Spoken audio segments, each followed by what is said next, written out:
I'm here in a corner of Spring Grove Cemetery, next to the grave of this gentleman, Edward Maschmeyer.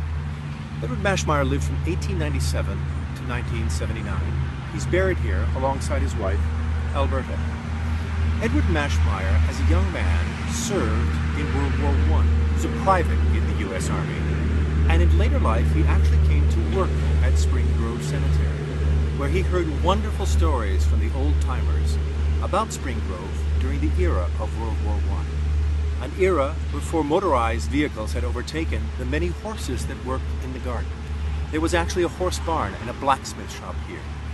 And it got me to thinking about Edward Maschmeyer's story, which was told so beautifully in the new book by Phil Nuxhall about many famous people buried in Spring Grove Cemetery. Maschmeyer, as a young man in the war, witnessed the transformation of war machinery. The war began with horses and ended with tanks.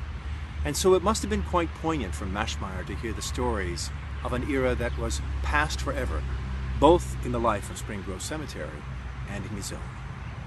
I'm also here at this grave because it is emblematic of the many men and women who served in World War I, whose final resting place is Spring Grove Cemetery.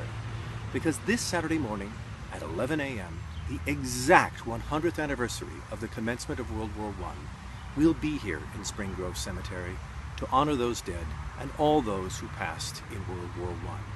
It's a service of reflection and remembrance, part of the events that lead up to Cincinnati Opera's presentation of Silent Night, the wonderful opera about the Christmas truce of World War I in 1914.